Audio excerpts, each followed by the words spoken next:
תסתכלו עליי. ראי, תראו את הציפורניים שלו. תסתכלו עליי. 3. מים, חוף, צי. 3, 4. אמא, תצלמי בטלפון שלי. אוף, אפשר להחזיק אותו. אני גם רוצה להחזיק. רגע, שנייה.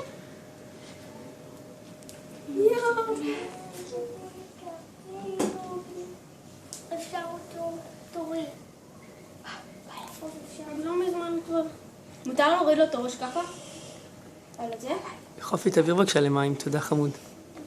תעביר למים. אחר כך יהיה לכם זמן איכות. תן לו כל אחד כמה דקה להיות איתו, ואחר כך... מה, הוא יצטרך רק מחר הוא יבוא? רגע, לא. זה קר לו ככה. כל אחד יהיה לו הזדמנות להביא חיבוק, ואחר כך...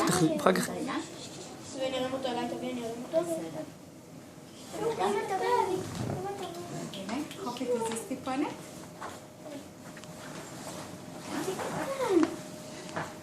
מה זה, הוא נולד כאן?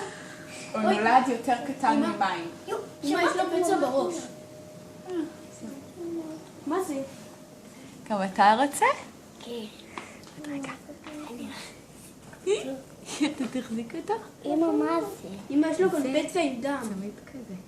מה קרה? מה, אתה רואה? אוי, זה חמוד, תסתכלי את הפה שלו. הוא פתח את הפה.